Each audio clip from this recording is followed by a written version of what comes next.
Radhe Radhe friends. ओम गम गणपते नमः। ओम गम गणपते नमः। ओम नमो भगवते वासुदेवाय। श्री राधे राधे। आप सभी भक्तजनों का इस नई वीडियो में स्वागत है। श्री गीता ज्ञान। प्राचीन युग की सर्वसर्वनीय वस्तुओं में गीता से श्रेष्ठ कोई वस्तु नहीं है। गीता में ऐसा उत्तम और सर्वव्यापी ज्ञान है कि उसके रचयिता देवता को असंख्य वर्ष हो गए, फिर भी ऐसा दूसरा एक भी ग्रंथ नहीं लिखा गया है। गीता के प्रति इतना सारा आदर भाव इसलिए रखते हैं कि जिन गूढ़ प्रश्नों का समाधान पाश्चात्य लोग अभी तक नहीं खोज पाए हैं, उनका समाधान गीता ग्रंथ ने शुद्ध और सरल रीति से दिया है। उसमें कई सूत्र अलौकिक उपदेशों से भरपूर लगे, इसलिए गीता जी मेरे लिए साक्षात योगेश्वरी माता बन रही है। वह तो विश्व के तमाम धन से भी नहीं खरीदा जा सकता, ऐसा भारतवर्ष का अमूल्य खजाना है। भगवत गीता ऐसे दिव्य ज्ञान से भरपूर है कि उसके अमृत पान से मनुष्य के जीवन में साहस, हिम्मत, समता, सहजता, स्नेह, शांति और धर्म आदि दैवी गुण विकसित हो उठते हैं। अधर्म और शोषण का मुकाबला करने का सामर्थ्य आ जाता है। अतः प्रत्येक युवक युवती को गीता के श्लोक कंठस्थ करने चाहिए और उनके अर्थ में गोता लगाकर अपने जीवन को तेजस्वी ओजस्वी बनाना चाहिए। 12वें अध्याय के प्रारंभ में अर्जुन ने सगुण और निर्गुण के उपासकों की श्रेष्ठता के विषय में प्रश्न किया था। उसका उत्तर देते हुए भगवान श्री कृष्ण ने दूसरे श्लोक में संक्षिप्त में सगुण उपासकों की श्रेष्ठता बताई और 3 से 5 श्लोक तक निर्गुण उपासना का स्वरूप, उसका फल तथा उसकी क्लिष्टता बताई है। उसके बाद 6 से 20 श्लोक तक सगुण उपासना का महत्व, फल, प्रकार और भगवत भक्तों के लक्षणों का वर्णन करके अध्याय समाप्त किया। परंतु निर्गुण का तत्व, महिमा और उसकी प्राप्ति के साधन विस्तार पूर्वक में नहीं समझाए थे। इसलिए निर्गुण निराकार का तत्व अर्थात ज्ञान योग का विषय ठीक से समझाने के लिए इस 13वें अध्याय का आरंभ करते हैं। श्री भगवान बोले, हे अर्जुन, यह शरीर क्षेत्र इस नाम से कहा जाता है और इसको जो जानता है उसको क्षेत्रज्ञ इस नाम से उनके तत्व को जानने वाला ज्ञानी जन कहते हैं। हे अर्जुन, तू सब क्षेत्रों में क्षेत्रज्ञ अर्थात जीवात्मा भी मुझे ही जान और क्षेत्र क्षेत्रज्ञ को अर्थात विकार सहित प्रकृति का और पुरुष का जो तत्व से जानना है वह ज्ञान है, ऐसा मेरा मत है। वह क्षेत्र जो और जैसा है तथा जिन विकारों वाला है और जिस कारण से जो हुआ है तथा क्षेत्रज्ञ भी जो और जिस प्रभाव वाला है, वह सब संक्षेप में मुझसे सुन।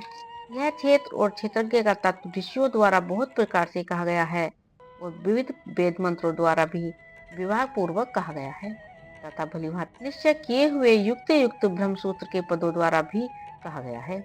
5 महाभूत, अहंकार, बुद्धि और मूल प्रकृति भी तथा 10 इंद्रिया, एक मन और 5 इंद्रियों के विषय अर्थात शब्द, स्पर्श, रूप, रस और गंध तथा इच्छा, द्वेष, सुख दुख, स्थूल देह का पिंड, चेतना और गति, इस प्रकार विकारों के सहित यह क्षेत्र संक्षेप से कहा गया है।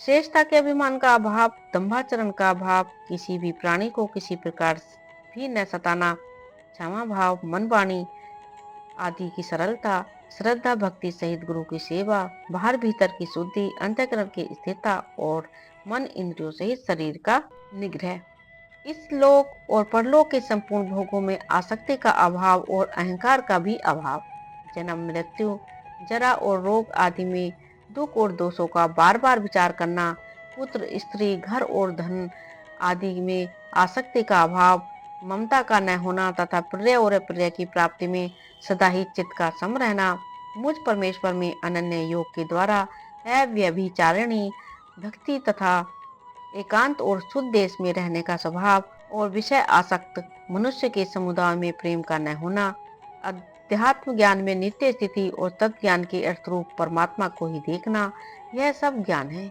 और जो इससे विपरीत है वह अज्ञान है, ऐसा कहा है। जो जानने योग्य है तथा जिसको जानकर मनुष्य परमानंद को प्राप्त होता है, उसको भलीभांति कहूंगा, वह अनादि वाला परम ब्रह्म न सत्य ही कहा जाता है, न असत ही।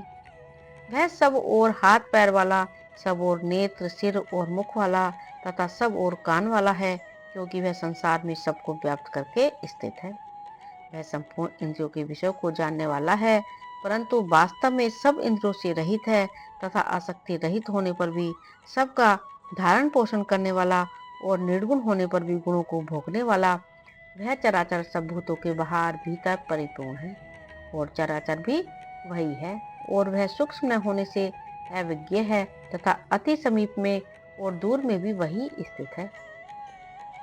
वह परमात्मा विभाग रहित एक रूप से आकाश के सदृश परिपूर्ण होने पर भी चराचर संपूर्ण भूतों में विभक्त सा स्थित प्रतीत होता है तथा वह जानने योग्य परमात्मा विष्णु रूप से भूतों को धारण पोषण करने वाला और रुद्र रूप से संहार करने वाला तथा ब्रह्म रूप से सबको उत्पन्न करने वाला है। वह परम ब्रह्म ज्योतियों का भी ज्योति और माया से अत्यंत परे कहा जाता है। वह परमात्मा बोध स्वरूप जानने के योग्य तथा तत्व ज्ञान से प्राप्त करने योग्य है और उस सबके हृदय में विशेष रूप से स्थित है। इस प्रकार क्षेत्र तथा ज्ञान और जानने योग्य परमात्मा का स्वरूप संक्षेप से कहा गया। मेरा भक्त इसको तत्व से जानकर मेरे स्वरूप को प्राप्त होता है। प्रकृति और पुरुष इन दोनों को ही तू अनादि जान और राग द्वेषादि विकारों को तथा त्रिगुणात्मक संपूर्ण पदार्थों को भी प्रकृति से ही उत्पन्न जान। कार्य और करण को उत्पन्न करने में हेतु प्रकृति कही जाती है और जीवात्मा सुख दुखों के भोक्तापन में अर्थात भोगने में हेतु कहा जाता है। प्रकृति में स्थित ही पुरुष प्रकृति से उत्पन्न त्रिगुणात्मक पदार्थों को भोगता है और इन गुणों का रंग ही इस जीवात्मा का अच्छी बुरी योनियों में जन्म लेने का कारण है। इस देह में स्थित वह आत्मा वास्तव में परमात्मा ही है। वही साक्षी होने से उपद्रष्टा और यथार्थ सम्मति देने वाला होने से अनुमंता, सबका धारण पोषण करने वाला होने से भर्ता, जीव रूप से भोक्ता, ब्रह्म आदि का भी स्वामी होने से महेश्वर और शुद्ध सच्चिदानंद घन होने से परमात्मा ऐसा कहा गया है। इस प्रकार पुरुष को और गुणों के सहित प्रकृति को जो मनुष्य तत्व से जानता है, वह सब प्रकार से कर्तव्य कर्म करता हुआ भी फिर नहीं जन्मता। उस परमात्मा को कितने ही मनुष्य तो शुद्ध हुई सूक्ष्म बुद्धि से ध्यान के द्वारा हृदय में देखते हैं, अन्य कितने ही ज्ञान योग के द्वारा और दूसरे कितने ही कर्म योग के द्वारा देखते हैं अर्थात प्राप्त करते हैं। परंतु इनसे दूसरे अर्थात जो मंद बुद्धि वाले पुरुष हैं, वे इस प्रकार न जानते हुए दूसरों से अर्थात तत्व के जानने वाले पुरुषों से सुनकर ही तदनुसार उपासना करते हैं और वे श्रवण प्राण पुरुष भी मृत्यु रूप संसार सागर को निसंदेह तर जाते हैं। हे अर्जुन, यावन मात्र जितने भी स्थावर जंगम प्राणी उत्पन्न होते हैं, उन सबको तू क्षेत्र और क्षेत्रज्ञ के संयोग से ही उत्पन्न जान।